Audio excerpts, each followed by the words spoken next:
नमस्कार दोस्तों, आप देख रहे हैं एक भारत डेली और आपके साथ मैं हूं राम बाबू गौतम। आप सभी लोगों को 76वें गणतंत्र दिवस की हार्दिक शुभकामनाएं। आपके जीवन में उत्साह हो, उमंग हो, खुशहाली हो, नई ऊर्जा का संचार हो, ऐसी कुदरत से कामना है। लेकिन क्या गणतंत्र दिवस पर हम उन लोगों को भी खुशहाली दे पा रहे हैं जो बहुत पीछे छूट गए हैं? क्या गणतंत्र दिवस पर हमारी इस खुशी का, हमारे इस उत्साह का, हमारी इस सफलता का हिस्सा वो लोग भी बन पा रहे हैं जो बहुत पीछे छूट गए हैं?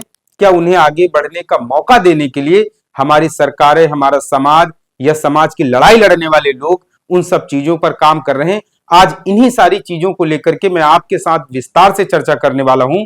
बहुजन समाज पार्टी की सुप्रीमो मायावती जी ने आज ऐसा ट्वीट किया है और बहुजन समाज पार्टी की तरफ से, मायावती जी की तरफ से ऐसा प्रेस नोट जारी किया गया है जिसमें देश में आने वाले समय में जो दलित हैं, बहुजन हैं, अति पिछड़े हैं, वंचित हैं, शोषित हैं, जो इस देश का मजलूम तबका है, उन सब चीजों, उनकी मुक्ति के लिए रास्ता भी बताया गया है और वो आगे कैसे बढ़े, तरक्की कैसे करें, इसके लिए सरकार से तीखे सवाल भी पूछे गए हैं। बहन जी का ये वाला ट्वीट आने वाले समय में देश की दिशा तय करेगा और मुझे ऐसा लगता है कि अब आने वाले समय में हो सकता है बहुजन समाज पार्टी इन्हीं सभी बड़े मुद्दों को लेकर के देश में हल्ला बोल करने वाली है। तो आपको सबसे पहले मैं बताता हूं कि बहन जी ने आखिर क्या ट्वीट किया है और इस ट्वीट के आने वाले समय में दूरगामी परिणाम क्या होंगे, बहन जी के इस ट्वीट के सही मायने में इसका मतलब क्या है और बहुजन समाज पार्टी की आने वाले समय में क्या राजनीति होने वाली है और देश किस तरफ जो है राजनीतिक दिशा का रुख कर रहा है। सबसे पहले आप देखिए कि जब पूरा देश गणतंत्र दिवस मना रहा है, उस दौर में मायावती ने, बहन जी ने इस देश के सबसे निचले अंतिम पायदान पर खड़े लोगों की चिंता करते हुए मोदी सरकार से बेहद तीखे सवाल पूछे हैं। किस तरीके से मायावती जी ने सवाल उठाए हैं उसके बारे में मैं आपको बताता हूं। उन्होंने जो ट्वीट किया है उसमें क्या क्या चीजें लिखी गई हैं, आप बारीकी से सुनिए और समझिए कि इस देश के गरीबों, वंचितों, शोषितों की सही मायने में चिंता कौन कर रहा है। तो बहन जी ने जो ट्वीट किया है उसमें लिखा है उन्होंने कि भारत के 76वें गणतंत्र दिवस की देश विदेश में रहने वाले सभी भारतीयों को हार्दिक बधाई एवं शुभकामनाएं।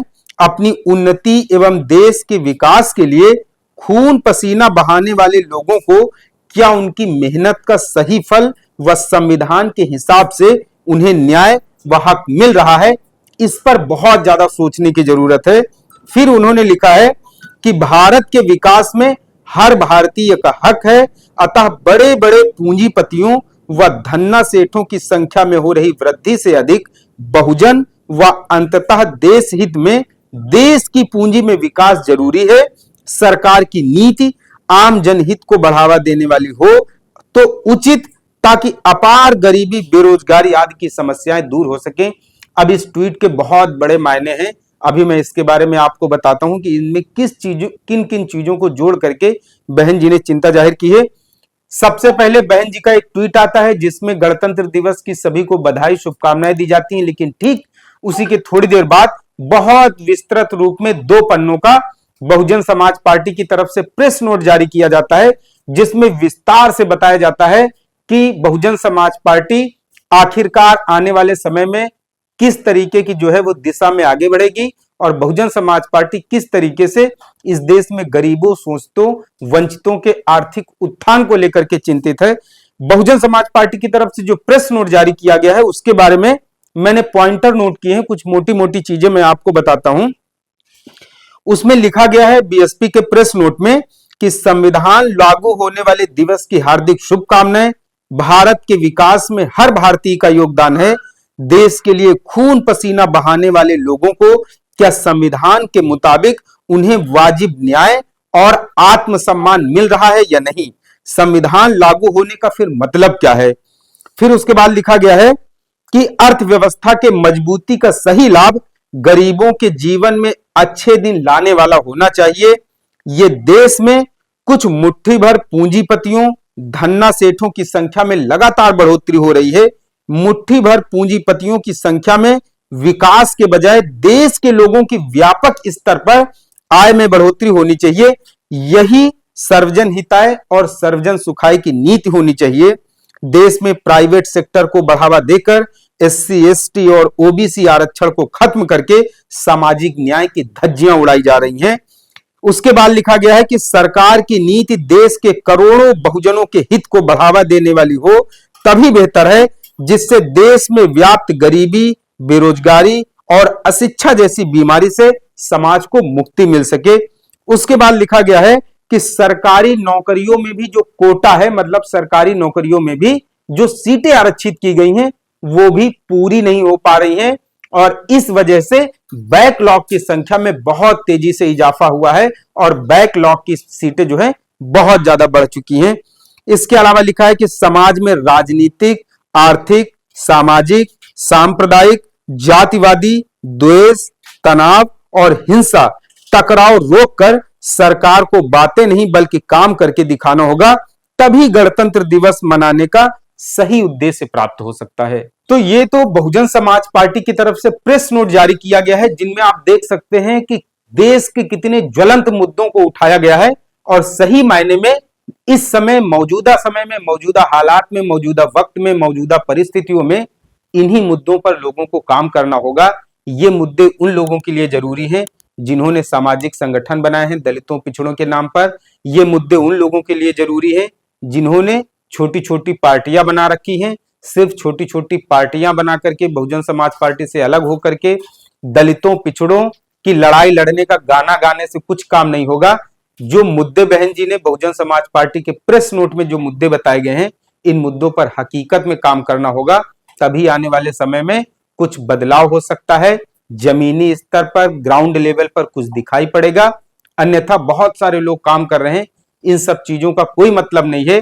देश में निजी जो क्षेत्र है, प्राइवेट सेक्टर है, उसने सरकारी जो क्षेत्र है या फिर या आप ये कह सकते हैं कि सरकारी नौकरियों को एक तरीके से कब्र में दफन कर दिया है और निजी क्षेत्र पूरी तरीके से उफान पर है। निजी क्षेत्रों में प्रतिनिधित्व की कोई बात नहीं है। बहुत तेजी से निजी क्षेत्र जो है वो पैर पसार रहा है, फल फूल रहा है। लड़ाई लड़ने वालों और जो लोग समाज का अपने आप को हितैषी रहनुमा बताते हैं, अगर उन्होंने सही मुद्दों पर सही वक्त पर हल्ला बोल नहीं किया और आवाज नहीं उठाई तो यकीन मानिए बहुत देर हो जाएगी। इस देश में हालात बहुत ज्यादा खराब होते चले जा रहे हैं। उन लोगों की लड़ाई कौन लड़ेगा जो बहुत पीछे छूट गए हैं? उनको आगे बढ़ाने के लिए, आगे लाने के लिए, अगली पंक्ति में खड़ा करने के लिए आखिरकार लड़ाई कैसे लड़ी जाएगी? प्राइवेट सेक्टर पैर पसार रहा है, निजी क्षेत्र बहुत तेजी से आगे बढ़ रहा है, वहां पर एससी, एसटी, ओबीसी के प्रतिनिधित्व की कोई बात नहीं हो रही है। देश में अरबपतियों की संख्या बहुत तेजी से बढ़ती जा रही है। अमीर और ज्यादा अमीर होता चला जा रहा है, गरीब और ज्यादा गरीब होता चला जा रहा है। अमीरी और गरीबी के बीच में जो पहाड़ खड़ा हो रहा है, इस पहाड़ को तोड़ने दशरथ मांझी नहीं आएंगे, बल्कि हमको, आपको और समाज के जो लोग तरक्की, भलाई और रहनुमाई की बातें करते हैं, समाज में जो लोग इस बात का ढिंढोरा पीटते हैं कि वो समाज के लिए संघर्ष कर रहे हैं, उनको सही मायने में इन मुद्दों पर संघर्ष करना होगा। मायावती जी ने, बहन जी ने जो मुद्दे बताए हैं, उन मुद्दों को धरातल पर उतारकर लड़ाई लड़ने का सही वक्त है, वरना बहुत ज्यादा देर हो जाएगी। गणतंत्र का मतलब ही यही होता है कि देश में सभी लोगों को समानता, भाईचारा मिले, समानता हो, भाईचारा हो, आपसी प्रेम हो और इस देश के संसाधनों में सबको बराबर का हिस्सा मिले, तभी सही मायने में गणतंत्र के मायने होंगे। इसीलिए बहन जी ने सरकार का भी ध्यान आकर्षित किया है और ये उन लोगों के लिए भी है जो लोग समाज की लड़ाई लड़ने का दंभ भरते हैं। इन्हीं मुद्दों पर अगर लड़ाई नहीं लड़ी जाएगी तो समाज का बहुत ज्यादा नुकसान होगा। तो फिलहाल बहुजन समाज पार्टी की तरफ से जो प्रेस नोट जारी किया गया है और बहन जी की तरफ से ये जो बातें कही गई हैं, इन चीजों को लेकर के आपकी क्या राय है? आप इन चीजों को लेकर के क्या कहना चाहते हैं? कमेंट करके जरूर बताएं। आपसे अपील है, एक भारत डेली को शेयर और सब्सक्राइब जरूर करते रहें। धन्यवाद।